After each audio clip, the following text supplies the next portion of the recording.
Isang mapagpalang araw po sa inyong lahat mga kapatid sa poong Jesus Nazareno. I'm Brother Jekong and welcome back to my channel.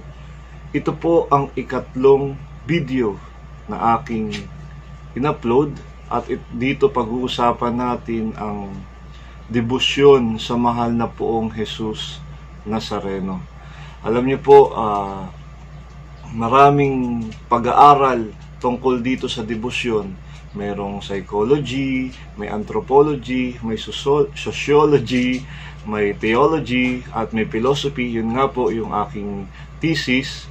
At sa videong ito, ating ipapaliwanag ang debosyon hindi sa mga matataas na pag-aaral, kundi sa isang pagninilay, sa isang pagbabahagi na galing sa debotong katulad ko. Ako po isang deboto ng poong Jesus Nazareno.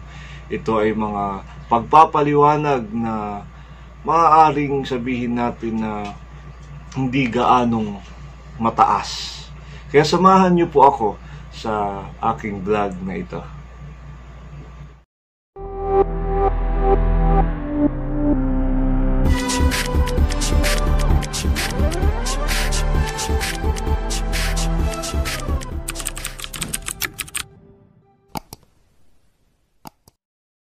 Alam niyo po, ang debosyon ay isa sa pinakamagandang biyaya o regalo sa atin ng Diyos, sapagkat ito'y maaari nating sabihing introduction ng ating pananampalataya.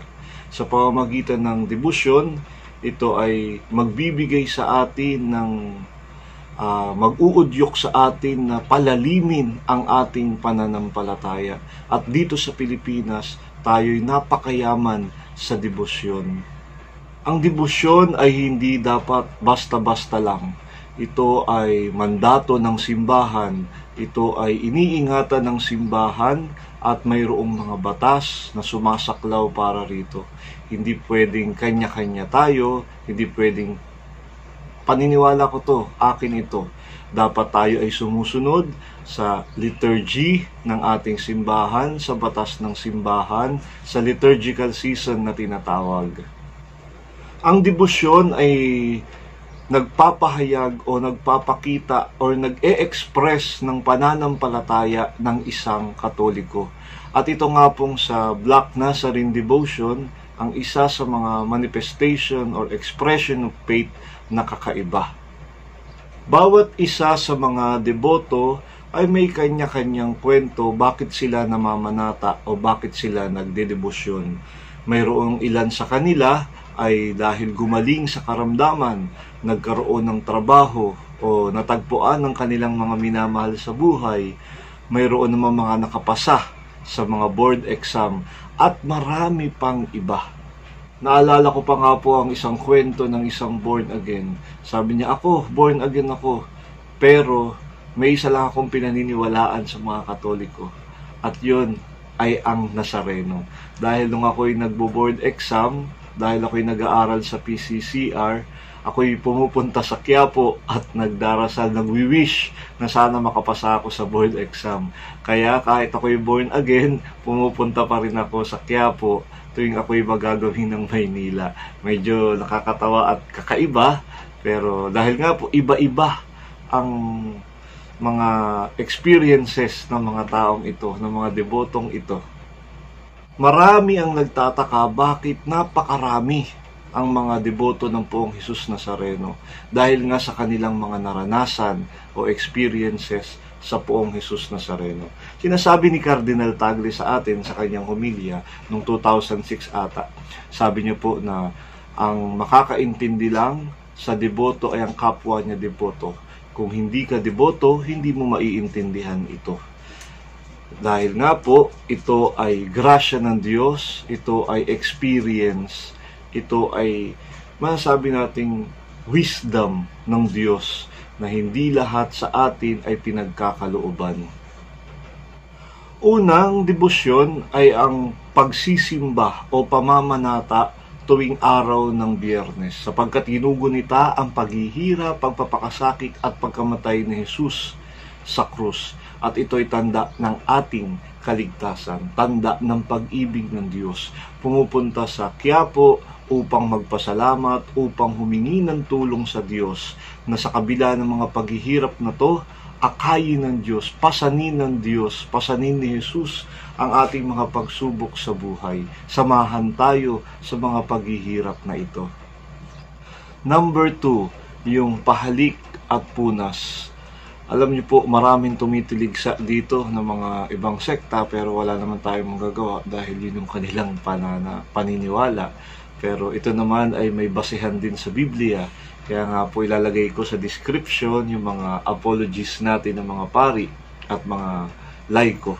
Ito pong pahalik at punas ay may connection talaga sa kultura nating mga Pilipino dahil may mga paniniwala, sinauna pa, wala pa mga Kristiyano, na mayroong transmission o mayroong parang kapangyarihan kapag ikaw ay humawak at ikaw ay inilagay mo sa iyong katawan, parang mayroong mga kapangyarihan kang natatamo. Kaya ito ay sa mga practices ng mga Pilipinong Katoliko. Pero kung titignan natin sa kultura, ito ay katumbas rin ng pagmamano. Kapag tayo ay nagmamano, tayo humihingi ng grasya sa mga matatanda. Tayo ay nagbibigay galang. Pero sa banal na kasulatan, meron din naman katulad nung ang babae ay humipo sa damit ng ating Panginoon at siya ay may naramdaman na kapangyarihan. Ito ay movement of faith. Kaya maaaring pagnilayan natin yung mga bagay na ito. Ikatlo ay ang paglakad ng paluhod. Ang mga deboto ay simula sa pintuan hanggang sa altar ay nagdarasal ng rosaryo or chaplet of divine mercy.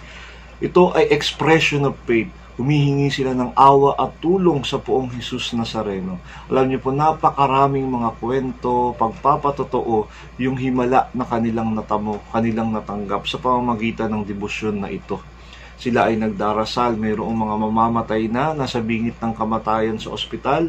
Sila ay nanalangin at nag-express ng kanilang pananampalataya sa ganitong pamamaraan at gumaling ang kanilang mga mahal sa buhay. Isa na rito yung kwento ng ating kapatid na si Randel. Hello Randel, isang laikong apologist din to. Shout out sa iyo. Napakaganda ng iyong kwento na nasa aking thesis, yung gumaling ang kanyang lolo sa pamamagitan ng kanyang pagdidibusyon, ng paglakad, ng paluhod. Ito ay expression of faith, expression of petition. Ang ikaapat ay yung tinatawag na pabihis. Ito yung pagpapalit ng damit ng imahe ng poong Jesus Nazareno. Ito ay mula sa mga generous people na kanilang ibinabahagi ang kanilang mga grasyang natamo nila. At ito'y nagpapagawa sila ng mga magagandang damit ng poong Jesus Nazareno. At yung damit na ito ay pinapahalikan. May connection ito sa punas, may connection ito sa pahalik. Dahil yun nga, yung sa Ebanghelyo na ating narinig, na nababasa, na yung paghipo doon sa damit ng laylayan ng ating Panginoon ay nakapagpapagaling. Isa ito sa mga paniniwala ng mga deboto. Expression of faith. Ang sumunod ay ang pagyayapak. So, for practical reason, kung bakit nagyayapak dahil sa sobrang daming tao, sabi nga ni Professor Chua, na para hindi tayo magkasakitan, magtapakan, no? Ito ay sa sociology and historical basis, no? Tayo ay nagpapaa. Pero, yung malalim na pagdinilay natin, ito'y pagpapakita ng kababaang loob. Sapagkat ang ating pupuntahan, ang ating ginagawa ay banal. Ito ay hindi laro, ito ay hindi katuwaan, kundi pagpapakita ng pananampalataya. Bakit tayo nagyayapak? Tulad ng ating nababasa sa Exodus, kung di ako nagkakamali, sinabi ng Panginoon, si Yahweh kay Moises, hubarin mo ang iyong panyapak sapagkat ang tinatapakan mo ay dakong banal. Pagpapakita ng kababaang loob at pagsamba sa Diyos. Sunod po ay ang pagpasan at pagpoprosesyon. Ito ay bibigyan diin ko ng papapaliwanag po natin sa susunod na video na kung saan sinasabi nila na magulo. Ito raw ay hindi parang mga pakitang tao, parang mga sira, sabi ng ilan. Pero papaliwanag natin kung ano ba yung nangyayari sa traslasyon, ano ba yung nangyayari sa prosesyon sa susunod na vlog. Bakit ganun na lamang ang pagtanggap ng mga Pilipino mula nang inintroduce ito ng mga Recoletos 1600 pa at hanggang sa ngayon, mas lalo sa panahon natin ngayon?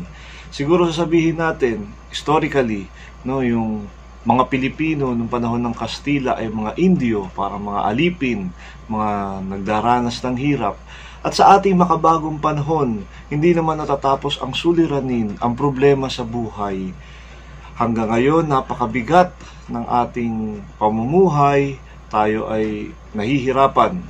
Kung kaya't, kapag tayo ay tumingin sa larawan ng Poong Jesus Nazareno, tayo ay nakaka-relate na ang Diyos na ito, na si Jesus na ito, na tagapagligtas, ay nagdanas rin ng hirap. Sino ako? No, sino ako para tumanggi sa paghihirap na ito? Ito pala ay pakikibahagi. Ang mga paghihirap sa buhay na nating nararanasan ay pakikibahagi sa pagliligtas ng Diyos. Ipinapadama sa atin na ang Diyos ay nandiyan, ang Jesus Nazareno ay nandadiyan. Sabi nga sa refleksyon ni Monsignor Clemente, yung Nazareno natin sa Quiapo, yung kanyang imahen o larawan ay nagpapakita ng paglaban din. Hindi yung pagsuko sa laban na dadapa na ikaw ay parang hinang-hina na, kundi itinataas ni Jesus ang krus. Ang isang tuhod ay nakaluhod at isa ay inaangat. Tayo ay inaangat ng Diyos, tinuturuan na lumaban sa mga hamon sa buhay. Na huwag kayong mag-alala, narito ako, narito ang Jesus Nazareno. Ikaw ba'y may sakit? Pagagalingin kita. Ikaw ba'y nahihirapan? Pagiginhawain kita. Ikaw ba ay nawawala? Ipapakita ko sa iyo ang daan. Magtiwala ka lang. Kayong mga magkakapatid, tayong lahat ay binibigyan ng Diyos ng simbolo ng pag-asa, ang Poong Jesus Nazareno. Shout out po tayo sa ating mga kapatid na deboto ng Poong Jesus Nazareno sa anumang sulok ng mundo. Hello kay Brother Turks Erickson Sabado at sa kanyang mga kaibigan at kapatid sa Franciscan Catechist. Alam niyo po si Brother Erickson, siya ang aking isa sa mga prayer warrior nung ako'y nagka-cancer. Kaya tuwing ako'y nagbabakasyon, tuwing ako ay pumupunta ng Maynila, kami ay dumadaan lagi sa Quiapo upang magpasalamat sa Diyos sa kanyang biyaya. Pagkatapos nung aking check-up, siya yung lagi kong kasama pupunta sa Quiapo. No, lalo na nung sinabi ng doktor na ako ay medyo maayos-ayos na, naka-recover na sa cancer. At mga kapatid, nawa, subaybayan niyo po ang dalawang huling videos pa na aking i-upload tungkol sa Nazareno. Ito yung ang ika-4 ay ang pagpapaliwanag, magulo ba talaga ang traslasyon, at ang panglima ay ang Pilipino, mga Pilipino values at ang debosyon sa itim na Nazareno. Ano bang mapapala natin sa debosyong ito bilang isang Pilipino? Meron ba tayong matututuhan sa mga action, sa mga manifestation, sa expression of faith ng mga deboto bilang isang Pilipino? Kung kaya't kung hindi pa po kayo nagsusubscribe sa aking YouTube channel, subscribe na po kayo and click the bell button para updated po kayo sa mga videos na aking ina-upload. Ito po ay tungkol sa aking cancer journey, sa mga tungkol sa pananampalatayang Katolikong Kristiyano, meron ding mga travel and pilgrimage vlog. Maraming salamat po sa inyong suporta. Pagpalain po tayo ng Diyos. Viva Jesus Nazareno!